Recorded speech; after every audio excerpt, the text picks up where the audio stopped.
Been ripping around in Columbus all day. Hair looks good. Appreciate it. Yes. Bruce, just walk us through all the emotions you're feeling before tomorrow. It's gonna be a lot. Probably grandma, mama gonna be crying. Friends, family coming in town. It's gonna definitely be a special moment tomorrow. Being my last home game at the shot, but at the end of the day, I'm trying to get that win at the end of the day. So,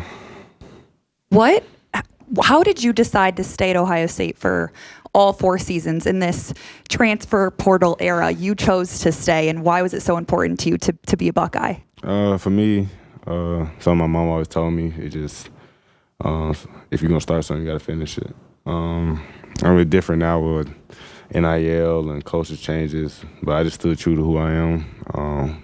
D believed in me at a very high level, so when somebody instilled that much confidence in you, it's just hard to waver, because I don't feel like that was fake or was false. I feel like it was real genuine, and I'm still here.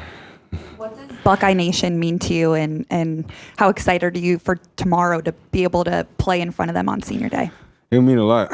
We've definitely been through a roller coaster, but it's good to have some adversity throughout life. That's how you learn. That's how you get better as a human being. So I'm definitely thankful for the trials and the tribulation throughout this whole journey. So, and tomorrow gonna be a fun one. Gonna be a fun one. I asked you about his first memories of you.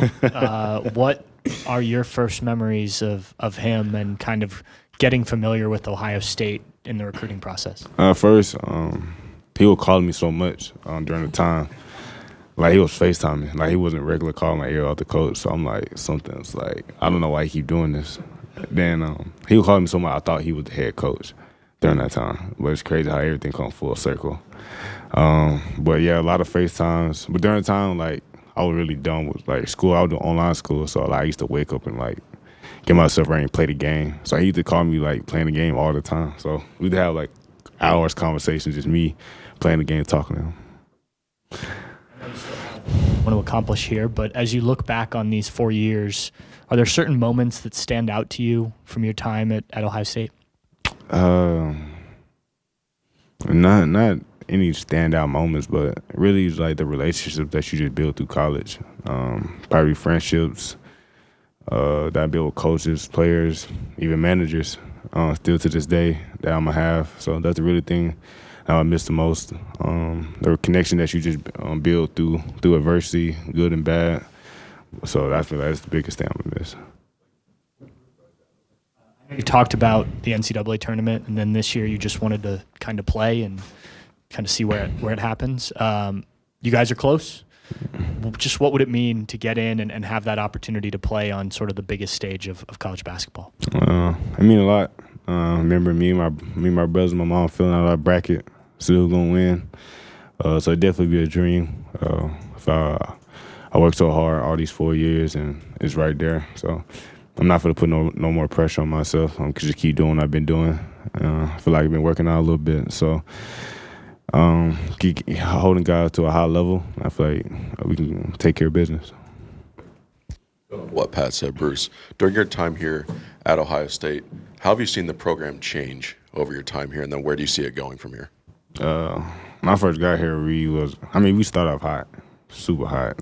Then shit went down real fast. You just trying to find a groove. And then money started becoming a huge issue, and playing time and people coming and going. You just don't know what's gonna be next. But at the end of the day, you just gotta worry about yourself, kind of, in a little bit, just to make sure you focus and you can be the best version you can each and every day. So when I start focusing like that at a high level, play everything, take care of myself, and I feel like I put myself in a good position. Tomorrow being senior day, what do you want your legacy to be in Columbus? Just the guy that gave us all 4 years. I don't want to have no regrets. So I wish I could have did this or that. Just a guy that gave Buckeye Nation 100% of me each and every night, and that's really the main thing. Yeah, if you could talk to freshman year Bruce Thornton, what are some things that you tell him, and maybe some advice? And one thing I tell him just stay the course. Whatever comes your way, any obstacles come your way, just stay true to who you are, And I feel like that's the biggest thing I'm proud of myself right now, is just not trying to be like nobody else but Bruce. Everybody's story different, everybody's journey is different. And I know I started thinking to myself, like, people would die to be in my shoes. So when I started thinking like that, it made me more self-conscious. I'm in a great position. And I'm very blessed at a high level. So when I started thinking like that, I feel like everything been way more smoother for me.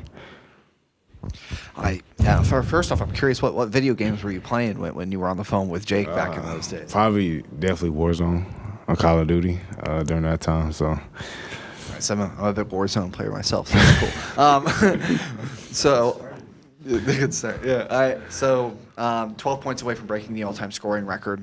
Can you just articulate what that will mean when you reach it? And obviously, you're familiar with some of the history here and some of the great players that have come through. I mean, to be the all-time scorer here, just what would it mean to you? That would mean a lot, especially all the great players that come through here and play at a very high level and put themselves in a great position to be like, or considered like the Buckeye Hall of Fame. It definitely, but I never thought like this would like ever be like a thing. Like, if you told me my freshman year I would do something like, okay, like get out my face. Like, it's probably not gonna happen.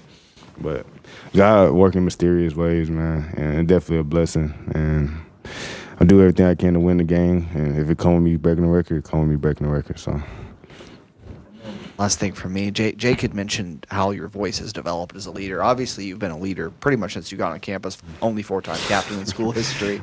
But your voice and your vocal leadership is something that seems to have grown over time. Can you speak to that and how you've maybe stepped up in that regard throughout your career as a leader? It's just me being experienced playing in the Big Ten, playing like over like 120-some games. It's just me just speaking on what I see and having confidence in it. I feel like that's the one thing I was struggling with in my sophomore and junior, having the confidence and speak vocally about what I see. And this year I understand what our team needs and what our team needs to be able to play at a high level. So me just being vocal and understanding, see what I see defensively, offensively. If I see somebody need to be held accountable, I say something. And it's vice versa. Guys hold me to a high standard, and if I make a mistake, I'm not ashamed or trying to point somebody out. If I make a mistake, they hold me accountable to a high level. So it makes my job easier as a leader to use my voice. A lot of times on these senior days, we ask how you're going to mix the emotions and everything with competing in the game. You know, for the football guys, a lot of time it's the Michigan game every other year here at home. But for you guys, I mean, you have what you have going on with your whole family there, this record, and yet this is a game you like 99% got to win to get where you want to go to the tournament. How are you going to balance all that when you show up here tomorrow afternoon to go out and play? It's just basketball. It's just a game I played since I was a little kid. Ain't no extra pressure. We're just going out trying to win a game like I've been doing since my freshman year. I'm gonna have the same approach, have the same meal, listen to the same music. I mean, ain't nothing gonna change. It's just a little senior night event at the end, but that's it. I'll just go out there and play the game that I love since a little kid and go out and win.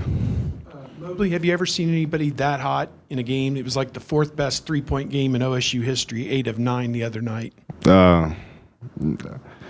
Yes, but because you see it at practice, you see how many threes he made in a row, or we have a thing called like NBA shooting. I think he got like close to like 88 or 89 out of 100. So you see it, that's what he work on each and every day. We all know he a high level shooter, and he displayed at Penn State. So, yeah. What has the support of your mom been throughout this whole, your whole career, being near her at games? No one's screaming defense, get a rebound like she is. Nobody's clapping like she is. Shooting free throws, she's not looking. Like, she's got a whole routine. Like, what does that mean for you, and how has that helped you kind of be who you are today on the court and off? That means a lot. The effort that she gives, the travel, the sacrifice she made me and my brothers each and every day, it just makes me who I am today. That's why I don't quit. That's why I don't give up when things get hard. I keep fighting to the end because that's just how life is. I seen her fight through adversity all the time, seeing how she fight when she lost her older sister. Me and my brother was going through it, but ain't nothing like losing your older sibling. So me and my brother understanding on the level that she was going through, and we just told ourselves, like, every time we have a chance, like, we just go 100% with no regret, because I just know that's what she would want us to do at a very high level, and I hope we just making her proud. On a slightly lighter note, what is your pregame meal? So home games, so as soon as I get done, go straight to Subway, right by the Rambler, new like, it's a new spot. It's Subway. Then you get I get my green apple rings, my sparkling water, because D got me hooked up in that. Next time y'all talk to him about that. Get that, come to the shower, eat, watch my little cooking shows, Barbie Master Chef or just other show I watch. Take a nap, get in a hot tub, warm up my feet, stretch a little bit. I'm on the floor. Worked because you only missed one game in almost 4 years here. Do you ever think about that day with the migraine and how much like that had to really stink? That's the one time that you've not played a game in 4 years. Yeah, but a migraine, no joke. So I couldn't like the lights and I just couldn't. Like, that was the first time I ever experienced that. So I was just like, because I tried my best, tried to just go out and talk to Tony. I was like, Tony, I can't even talk to you out here. Like, like so much pressure in front of my head. But I mean, we got the win that day, so it's all right. It wasn't too bad. You've been at some monumental senior days on the road. You've been at Michigan State. You've been at Indiana. Did you take anything from those experiences? I mean, you've seen some pretty notable Big Ten players be honored on senior day, and I know you're kind of focused in on your thing and trying to win that game. But did you take anything from any of those games? Yes, but all Big Ten games feel the same. Like, ain't nothing really too different about it. They all gritty, fouls, just Big Ten basketball at the end of the day, where you just showing support to the seniors because they're just the last home game. But the games don't really be that much different. Just the level of expectations you get rise because later in the season.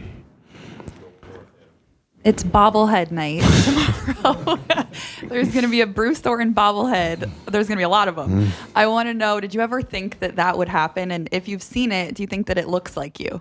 A little bit. I think it look like me a little bit. I just glad they got my shoes right. You know what I'm saying? That was like the black shoes I used to always wear. But only thing I remember about Bobblehead is the Penny Hardaway commercial. Like, that's the only thing that made me think about like a bobblehead. But I never thought like I have one. Now everybody blowing up my phone with one. I'm thinking nobody want one, but it might not be too bad. So, Bruce, thank you. Thank you.